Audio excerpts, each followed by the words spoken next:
All right, let's dive in. Today, we're tackling something I think a lot of people wonder about. What does it really take to make it as an entrepreneur? It's a great question and a tough one. We're going to try to get some answers by dissecting some key points from the Harvard Business Review Entrepreneur's Handbook. Sounds like a plan. Yeah. This handbook, it doesn't sugarcoat things. It's pretty straight talking. Yeah, I like that. No fluff, just the facts. Exactly. And one of those facts that jumps out is that 75% of startups actually fail to return investors' capital. Whoa, that's a serious reality check right there. I guess that's why we're here, though, right? To try to beat those odds. Absolutely. Knowledge is power, as they say. The handbook seems to emphasize that entrepreneurship isn't just about launching any old business, right? Right. It's more about, really understanding the opportunity, spotting those gaps, the things that people need but don't even realize they need yet. Like Airbnb. Talk about seeing a need and filling it. Who knew renting out an air mattress could become a global empire? It's a classic example. But the book also warns against just blindly following your passion. Yeah, that's interesting. Passion is important, sure, but it's not a guarantee for success. Exactly. There's actually some research by Cal Newport in HBR that suggests that passion often grows after you've become really good at something, not necessarily before. It's like mastery breeds passion. So it's not necessarily about starting with this burning passion. It's more about developing skills and finding that passion along the way. I think that's a good takeaway. It takes more than just enthusiasm. And I imagine that navigating all the legal and ethical stuff entrepreneurs have to deal with, blind enthusiasm won't help there. Absolutely. The handbook uses Uber and Airbnb, again, as examples here. They pushed boundaries, which was part of their success, but they also faced a lot of pushback because they were disrupting established norms. It's like change the game, but don't break all the rules while you're doing it. Yeah, that's a good way to put it. You got to know the rules even when you're trying to change them. So how do you actually figure out if an opportunity is worth pursuing? The handbook talks about a problem-first approach. What does that even mean? It means, resist that urge to jump right into building something. Make sure you really understand the problem you're trying to solve first. It's like, don't build a bridge if there's no river to cross. Right, you need to know where you're going before you start building the road to get there. Exactly. And the lean startup methodology that Eric Ries made popular really reinforces this. It's all about testing your assumptions constantly. So it's less about eureka moments and more about test, learn, adapt. Exactly. So when you're actually evaluating that business opportunity, there are some key criteria to consider. Lay it on me. What are we looking for? First off, does your idea actually provide value to customers? And will they be willing to pay for it? Like really pay, not just say they would. Okay, so it's not just about solving a problem that annoys you. It has to be a problem people care enough about to spend money on a solution. Right. And then, will it actually make money? Is there enough profit potential there for both you and potential investors? Yeah, you got to keep the lights on. Exactly. Then, how defensible is your solution? Can you create some barriers to entry so competitors can't just copy you? Like building a moat around your business. Exactly. Think about platforms like eBay or Etsy. They leverage something called network effects. The more users they get, the more valuable the platform becomes, making it harder for someone new to compete. Makes sense. So value, profit, defensibility. What else? You also need to understand your competition. Who's already out there? What are they doing well? Where are their weaknesses? Wow, it's a lot to consider. It is. And all of this before you even start building or designing anything. It's like you need a mini MBA just to evaluate the idea itself. Sometimes it feels that way. But hey, that leads us to the next big hurdle, securing funding. Oh, yes, the money question. I imagine most entrepreneurs start by raiding their piggy banks, right? Yeah, often, yeah. Personal savings are usually the first source. Then there's friends and family who believe in you enough to invest. The love money, as they call it. But those sources only go so far. So what are the options when you need serious cash? Well, the handbook talks about bank loans, which I imagine are tough to get for a new business with no track record. you're right. Banks usually want collateral and proof that you're already making money. Most startups don't have that. So what then? Well, there's this thing called trade credit, where you basically borrow against your future inventory. Ah, so leveraging your suppliers can be a good strategy. But what if you need money faster or you don't have a ton of inventory? That's where online lenders come in. Hmm. Companies like Cabbage, they offer quicker loans, but the interest rates might be higher. It's about weighing the trade-offs. So it's a different world of finance now, with options tailored for startups. Exactly. And then there's accelerators and crowdfunding. Ah, accelerators. Like boot camps for startups, right? Yeah. They offer mentorship, resources, even funding, but they usually take equity in your company. High stakes, high rewards. Right. And then you have crowdfunding, like Kickstarter. Pitch your idea directly to the public. It's a powerful way to test the waters and see if there's real interest and maybe even get some early customers in the process. Exactly. It's not just about posting your idea and watching the money roll in, though. You need a great pitch and a solid marketing plan. So it's another tool in the toolbox, not a magic bullet. But all of these options seem geared towards those early stage businesses. What happens when you need serious funding to really scale up? Well, that's when you might look at reinvesting profits back into the business. Or asset-based loans, borrowing against what your company owns. And of course, there's the option of bringing in outside investors. Exactly. You give up some ownership in exchange for their capital. And that's where the big players come in. Angel investors and venture capitalists. Yep. Angel investors, those are usually individuals with lots of money who invest in promising startups, often in the early stages. So they're not just throwing money at it, they're often involved in mentoring and guiding the company. Often, yeah. They come in earlier than venture capitalists, usually. VCs, they manage funds from multiple investors, and they tend to target companies that are already showing some traction. So VCs are looking for those companies that have the potential to become the next Google or Amazon. Pretty much. Yeah. High growth potential, big returns. They're not afraid of risk, but they do their homework before investing. Makes sense. The stakes are much higher at that level. Definitely. The handbook also talks about going public, the IPO, Which is the dream for many entrepreneurs, right? To ring that bell on Wall Street. it can be a great way to raise a lot of capital and boost your brand, but... But it's a huge undertaking with a lot of scrutiny and regulations to navigate. Exactly. It's not a decision to be taken lightly. It's a trade-off, weighing the benefits against the increased responsibilities. This is already a lot to digest. It seems like entrepreneurship is all about balancing act after balancing act. It is. Risk and reward, innovation and regulation, passion and planning. It's all part of the game. And the game's not over once you get funding, right? There's the whole challenge of managing growth and maintaining that entrepreneurial spirit as your company evolves. That's where things get really interesting. I'm ready for the next level. All right, welcome back. Ready for round 2 of our entrepreneurial deep dive. Let's do it. Last time, we left off on this idea that growth brings a whole new set of challenges, even for successful businesses. Right, the growing pains, they're real.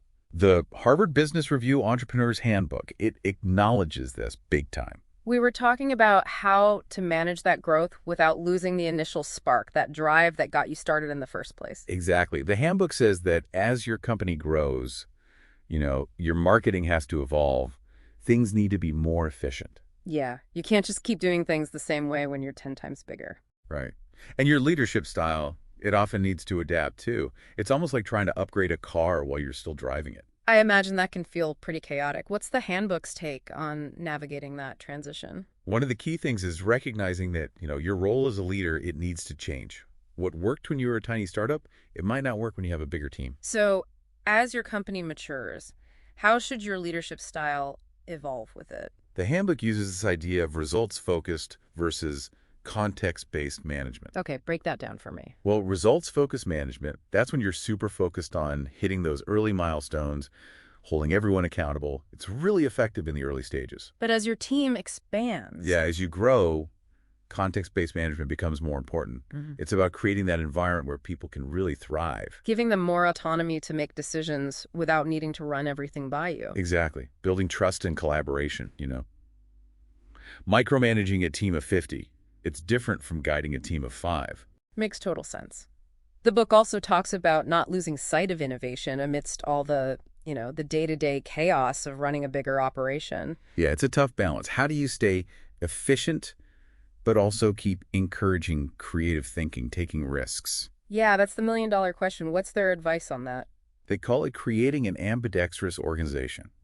It's about being good at both the operational stuff and continuous innovation. So you're not just a well-oiled machine, you're a machine that can constantly reinvent itself. Right. Systems that can scale up, but also allow for that creative problem solving. It's a tough balance for sure. It really does sound like walking a tightrope. How do you encourage risk-taking, without putting the whole company at risk? Well, one approach they suggest is using portfolio thinking for those innovation initiatives. Portfolio thinking, like stocks and bonds. Kind of, yeah. It's about strategically allocating your resources. You might have some safe bets, projects you know will deliver, but you also have those moonshots. The high-risk, high-reward projects that could be game changers. Exactly. You're not putting all your eggs in one basket. Even if some projects fail, you're still making progress and learning. That's a smart approach. Makes a lot of sense. Speaking of changing things up, the handbook touches on the gig economy too. Ah, yeah, it's really blurring the lines between traditional employment and being your own boss. Platforms like Upwork and Fiverr, they're making it easier than ever to freelance, build your own brand.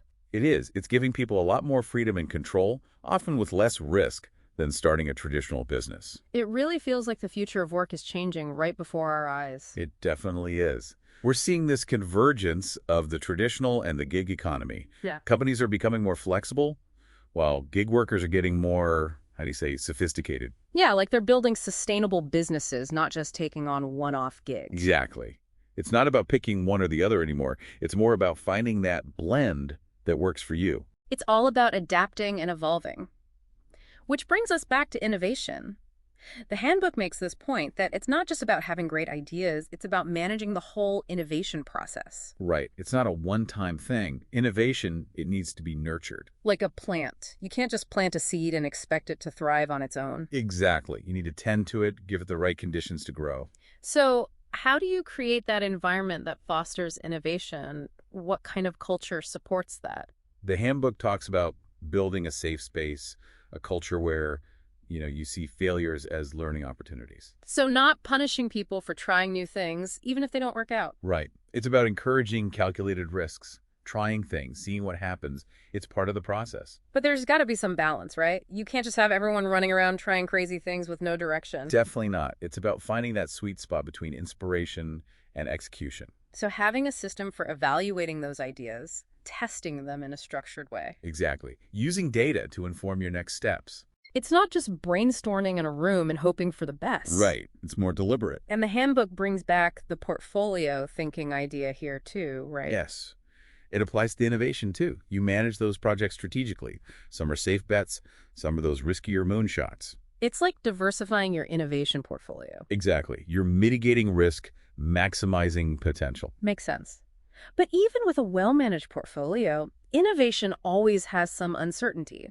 How do you deal with that? When do you pull the plug on a project or double down on something promising? Data and feedback, those are your guiding lights. Yeah. You need clear metrics to track progress, gather feedback from customers. So you're constantly evaluating, adjusting course. Right. You have to be agile.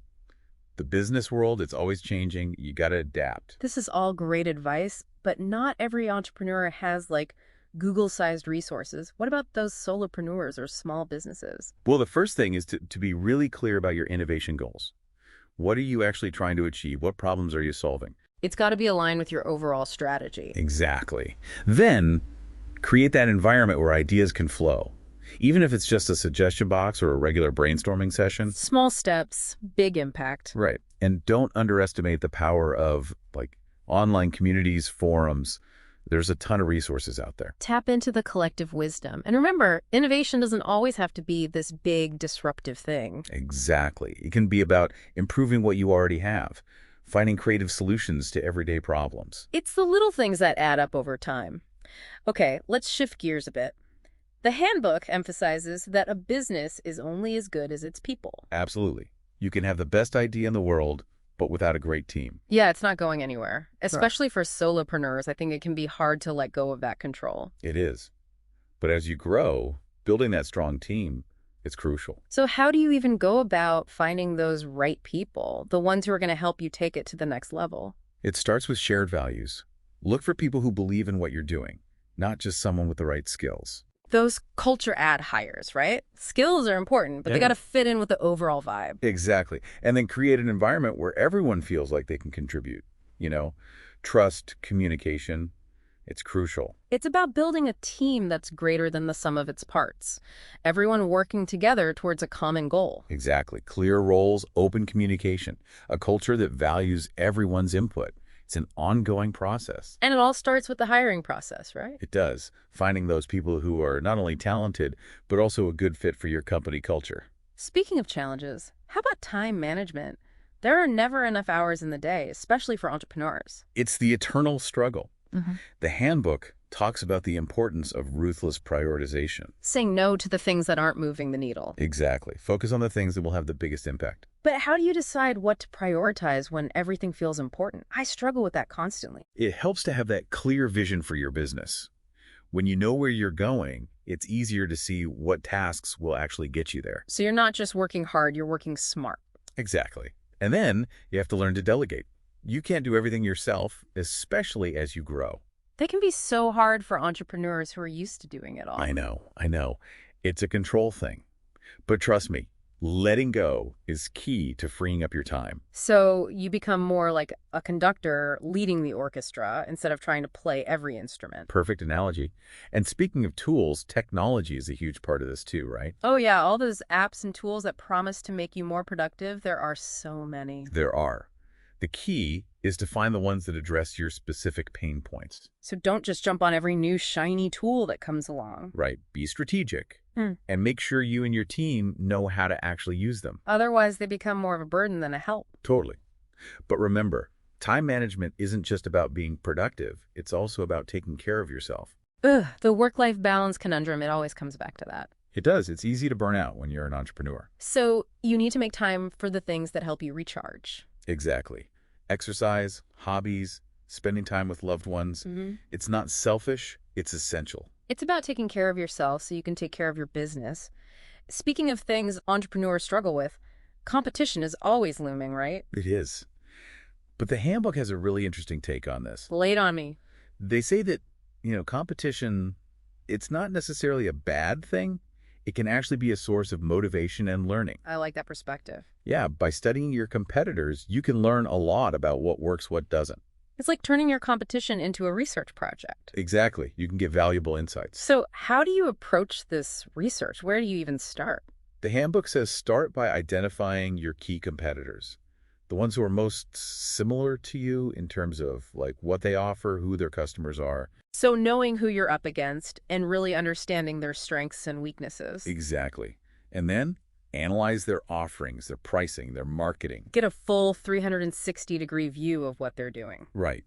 But the key is to use this information to find your unique selling proposition, your USP. The thing that makes you stand out from the crowd. Exactly. What makes you different? Why should customers choose you over the competition? It's all about finding your niche and owning it. Exactly. And then communicate that difference to your customers.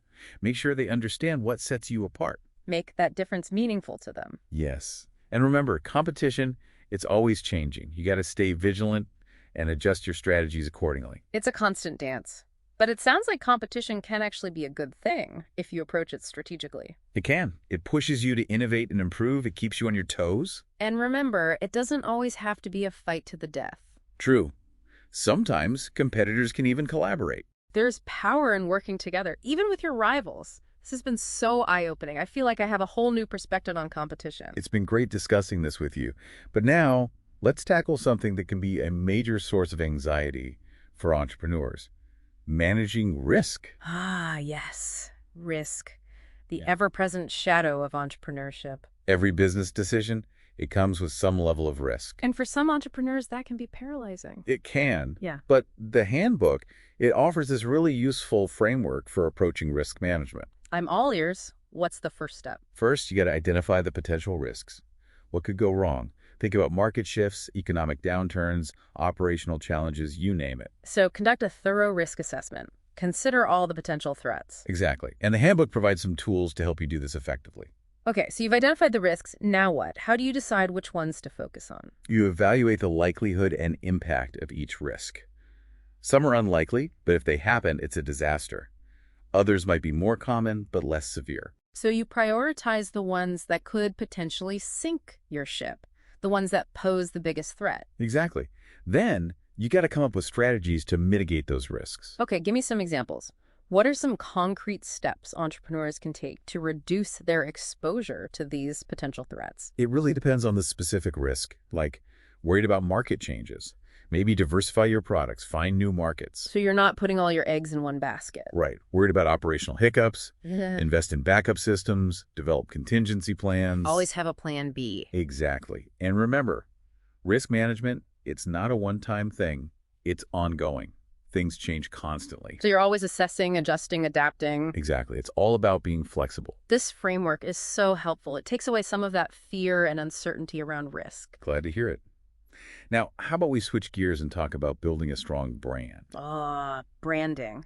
It's more than just a logo, right? Yeah. It's about the whole feeling customers get when they interact with your company. Exactly. And the handbook has some great advice on building a brand that really connects with people. Tell me everything. What are the secrets? One of the biggest things is authenticity. Your brand, it needs to reflect your values, your story. It's got to be genuine. Right. People can sniff out a fake from a mile away. They want to connect with brands that feel real. So it's not just about what you sell. It's about why you sell it. What do you believe in? Exactly. And then consistency is key. Your brand needs to be reflected in everything you do. Your website, your marketing, your customer service. It all has to be aligned. It has to tell the same story. So every interaction a customer has with your brand reinforces that same message. Exactly. And then there's the power of storytelling. People love stories. Find a way to weave your brand's story into everything you do. Make your brand relatable, make it memorable. Exactly. But remember, building a strong brand, it takes time. It's not a quick fix. It's a long game. It is. Nurturing your brand, delivering on your promises. But a strong brand, it can be your most valuable asset. It can attract customers, build loyalty, even give you an edge over the competition. Absolutely. But building a brand is just one part of the puzzle. Entrepreneurs also need to find that work-life balance, especially as things get busy. Yes. Work-life balance, that mythical creature. It can feel that way sometimes. It's easy to get sucked into the hustle, working around the clock. It's the entrepreneur's curse. But the handbook has some tips for finding that balance. It does. One of the most important things is setting boundaries. So like creating clear lines between work time and personal time. Exactly. Set work hours, create work-free zones in your home, be mindful about when you check email. Easier said than done, I know. But it's so important for your well-being. It is. You have to take care of yourself to take care of your business. So recognize that you're not a robot. You need time to recharge. Right. And the handbook also talks about scheduling time for yourself. Block out time for exercise, hobbies. So treat those things like actual appointments. Yes. Don't just squeeze them in if you have time. Make time. And don't be afraid to say no to requests that eat into your personal time. Exactly. Protect your time. Prioritize your well-being. It's not selfish, it's self-care. And then there's this idea of finding ways to integrate your work and personal life. Right. Instead of trying to keep them totally separate, find ways to blend them. So like working from a coffee shop near your kid's school, or taking a walking meeting to get some exercise. Exactly. It's about finding what works for you. But achieving work-life balance, it's an ongoing process, not a one-time fix. It's about constantly adjusting and finding that sweet spot. Exactly. Being flexible, just like you need to be in your business. This is so helpful. It's reassuring to know that it's okay to prioritize your well-being, even as an entrepreneur. It is. It's not a sign of weakness, it's a sign of strength. But speaking of things that can be tough, let's talk about dealing with failure. Yes. Failure. The elephant in the room. It's something every entrepreneur will face at some point. Yeah. And it can be really hard. It can knock you down, but the handbook offers a different way of looking at it, right? They say, don't see failure as a weakness. See it as a learning experience. It's not the opposite of success. It's part of the journey. Exactly. Failure can teach you so much about what works, what doesn't. It's like turning failure into feedback. That's a great way to put it. And the handbook gives you a strong work for analyzing your failures. Start by figuring out why something didn't work. So, understanding the why, not just dwelling on the negative. Right. What were the root causes? Yeah. And then what are the lessons you can take away from it? How can you apply those lessons to future endeavors? Exactly. It's about turning those setbacks into stepping stones. And then share those lessons with your team. So everyone learns and grows together. Right. Create that culture where it's okay to experiment, to take risks. Failure is part of the process. It's about creating that safe space to try new things, knowing that you won't be punished for making mistakes. Exactly. It's about fostering a culture of learning and growth. Yeah. Some of the most successful entrepreneurs, they've had some big failures along the way. They've just learned from those failures and come back stronger. It's all about resilience, the ability to bounce back. To get back up and keep going. All right, let's shift gears again. The handbook talks a lot about building a strong network. Ah, yes, networking. It's not just about collecting business cards. Right, it's about building real relationships with people who can support you. Exactly. The handbook has some really valuable insights on this. I'm ready to hear them. Lay it on me. One of the biggest things is to focus on those relationships, not just the number of contacts you have. So quality over quantity. Right. Build connections with people you genuinely like and respect, people who can offer valuable insights. So take the time to really get to know people. Exactly. Understand their interests. Find ways to support them. Networking is a two-way street. Be a giver, not just a taker. Exactly. And be proactive. Don't just wait for opportunities to come to you. Go out and create those opportunities. Attend events, get involved in your community, reach out to people you admire. Throw yourself out there. Exactly. And then be willing to help others. Share your knowledge. Make introductions. It's about paying it forward. Exactly. Hmm? Building a strong network, it takes time and effort. It's an ongoing process. It's like tending a garden. You got to nurture those relationships. A good analogy. But a strong network, it can be invaluable. It can open doors, provide guidance, even lead to unexpected opportunities. Absolutely. Okay, now let's talk about something that can be really scary for a lot of entrepreneurs. Public speaking. Oh man, public speaking. I think that's a fear for a lot of people, not just entrepreneurs. It is, but the handbook, it offers some good advice for dealing with those nerves. I need all the advice I can get. Tell me more. Well, the first thing is preparation. Know your stuff inside and out. Exactly. The more comfortable you are with your material, the less anxious you'll be. But what about those butterflies in your stomach right before you go on stage? How do you deal with those? They suggest things like deep breathing, positive self-talk, even visualizing yourself succeeding. So it's all about calming your mind and body. Exactly. And then focus on connecting with your audience. So it's not just about delivering a speech, it's about engaging with the people listening. Right. Make eye contact, ask questions, make it more of a conversation. That makes it less intimidating, I bet. It does. And remember the power of storytelling. That applies to public speaking too. Find a way to weave a story into your presentation. Make it relatable, make it memorable. Exactly. And practice, practice, practice. Rehearse until you can practically do it in your sleep. The more you practice, the more confident you'll feel. Makes sense. It's all about getting comfortable. Okay, last but not least, let's talk about managing stress. Ah, stress, the entrepreneur's constant companion. It comes with the territory, Yeah. right? But the handbook offers some tips for staying sane amidst the chaos. It does. And it starts with prioritizing self-care. There's that work-life balance theme again. It's so important. You got to make time for the things that help you relax and recharge. So what are some specific self-care activities entrepreneurs can incorporate into their routines? Well, it depends on the person, but exercise is always a good one. It releases those endorphins, helps clear your head. So get those steps in, hit the gym, find a yoga class you love, anything that gets you moving. Exactly. And then there's meditation. It can help you quiet your mind, focus your thoughts. It's a great way to de-stress and find some inner peace amidst the craziness of running a business. Right. Even just a few minutes a day can make a big difference. And don't underestimate the power of spending time in nature. Ah, yes. Get outside, breathe some fresh air, soak up some sunshine. It's like a reset button for your brain. It is. Disconnect from technology, reconnect with yourself. So it's about being intentional about prioritizing your well-being. It's about making time for yourself, even when you feel like you don't have any time to spare. Exactly. And remember, self-care isn't selfish. It's actually essential for being a successful entrepreneur. If you're not taking care of yourself, you can't take care of your business. Exactly. You got to fill your own cup before you can fill others. This has been such a valuable conversation. I feel like I've gained so many practical strategies for managing stress and staying balanced as an entrepreneur. Glad to hear it. But we're not done yet. We still have one more crucial topic to tackle: making tough decisions. Ah, decisions. They can be so overwhelming, especially when you're an entrepreneur. They can. You're constantly bombarded with choices, big and small. The handbook offers some really helpful guidance on navigating this. Tell me everything. How can we make better decisions? Well, they say the first step is to define the problem or opportunity you're facing. What's the context?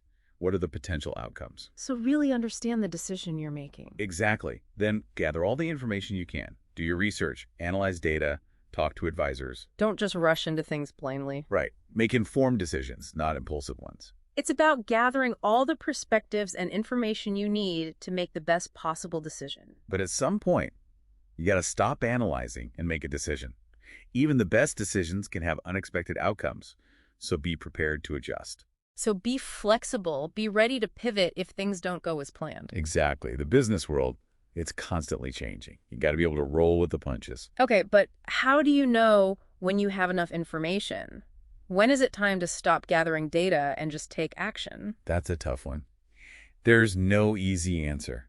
It's about weighing the consequences, assessing the risks and rewards, and trusting your gut sometimes. So it's a balance of logic and intuition. Exactly. All right, now let's talk about something exciting. Scaling your business. Ah, scaling. Taking that initial spark and turning it into a bonfire. It's the dream. But scaling, it can be tricky. You have to plan carefully. The Handbook has some great insights on this too. Okay, I'm ready for those insights. How do you successfully scale a business? The Handbook emphasizes that scaling isn't just about getting bigger, it's about getting smarter. So it's about growing in a sustainable and strategic way. Exactly. You need a solid foundation, a Right. strong business model, a great team, efficient processes. So your house needs to be in order before you start adding on rooms. Exactly. You need a scalable infrastructure in everything: technology, marketing, customer support. It's about making sure your systems can handle the increased demands as you grow. Right. You don't want things to break down as you scale up. But scaling can also be a drain on resources. How do you know you're investing in the right areas? That's where strategic resource allocation comes in. Focus on the things that will have the biggest impact on your growth. So be really thoughtful about where you're putting your time, energy, and money. Exactly. And don't forget about data. As you scale, you get more data than ever. So use that data to make smart decisions. Right. Track your progress, identify areas for improvement, adjust your strategy. Data is your friend. It is. But scaling isn't just about numbers. You got to think about your people too. How do you maintain that company culture as you grow? That's a big one. The Handbook has some good tips for this. Start by making sure all new employees understand your values. So onboarding is key. Get everyone on the same page from the start. Exactly. Yeah. And create opportunities for employees to connect with each other, build relationships. So team building activities, social events, create that sense of community. Right. And reward employees who embody those company values. Show them that you appreciate them. Exactly. It's about creating a culture of appreciation where people feel valued and motivated. This whole deep dive has been so insightful. We've covered so much. It has. This handbook is like a treasure trove of information. It's been so helpful to get these practical tips and strategies for every stage of the entrepreneurial journey. I agree. It's a great resource for anyone who's thinking about starting or growing a business. It's given me a lot to think about, that's for sure. Welcome back for the final stretch of our deep dive into the Harvard Business Review Entrepreneur's Handbook. It's been a whirlwind tour of the entrepreneurial world. You know, thinking back on everything we've talked about, something that really stuck with me was the idea that investing in yourself is investing in your business. Absolutely. Yeah. It's so easy to neglect self-care when you're in the thick of things. The handbook's emphasis on making time for things that recharge you, it's a game changer. What other stress management gems did it offer? Building a strong support system, that's a big one. Having those people you can turn to, those cheerleaders in your corner. Exactly. It can get lonely as an entrepreneur.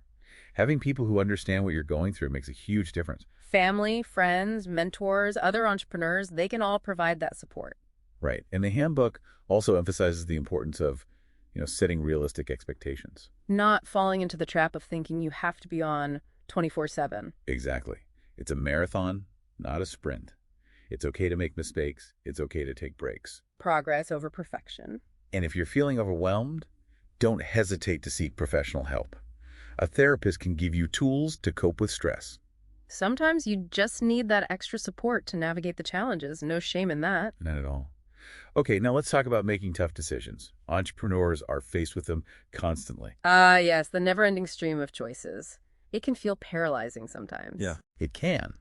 The handbook recommends starting by clearly defining the problem or opportunity at hand. Really understand the decision you need to make. Right. Then gather all the information you can, do your research, look at the data, Talk to people you trust. Make informed decisions, not impulsive ones. Exactly. But don't get stuck in analysis paralysis. At some point, you got to make a call and move forward. It's about finding that balance between thoughtful analysis and decisive action. And be ready to adapt. Yeah. Things change. Even the best laid plans need tweaking sometimes. Be flexible, be agile. It's all part of the entrepreneurial journey. But how do you know when you've gathered enough information? When do you make the leap from analyzing to acting? It's tough. There's no magic formula. It often comes down to intuition and experience. So trust your gut sometimes, but also weigh the potential consequences. Exactly. Okay, ready for some excitement? Let's talk about scaling a business, taking it to that next level. It's the dream for so many entrepreneurs. It is. But scaling, it's not easy. It takes a lot of planning and flexibility. The Handbook's got some good advice on this, too. I'm ready to soak it all in.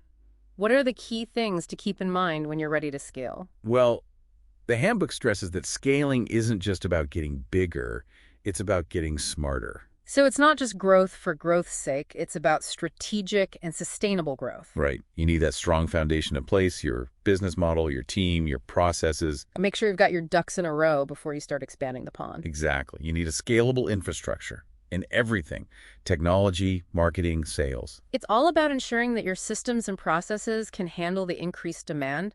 You don't want everything to fall apart as you grow. Right. And then there's the question of resources.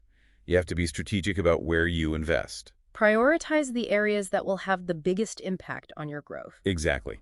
And don't forget about data. As you scale, you get more and more data. So use it to make informed decisions. Track your progress, identify opportunities, adjust your strategies as you go. Data is your best friend when you're scaling. But it's not just about numbers, right? You have to maintain that company culture as you grow. Absolutely. That's something so many companies struggle with. It's easy for your culture to get diluted as you expand. Oh, so how do you prevent that? The Handbook says, make sure every new employee understands your company's values from day one. So really focus on onboarding. Set the tone right from the start. Exactly. Create opportunities for employees to connect and build relationships. So that sense of community remains strong even as the company grows. Exactly. And reward employees who embody those company values. Show them you appreciate them, that they're part of something special. It's all about creating a positive work environment even as you scale. Wow, this whole deep dive has been incredible. It's given me so much to think about. Me too. The Harvard Business Review Entrepreneur's Handbook, it really is a treasure trove of wisdom. It's packed with practical tips and strategies for every stage of the entrepreneurial journey. I feel so much more equipped to navigate the challenges and opportunities that lie ahead. That's what we hope for. It's been a pleasure exploring all these insights with you. And to our listeners, thanks for joining us on this deep dive into the world of entrepreneurship. We hope you found it as valuable as we did.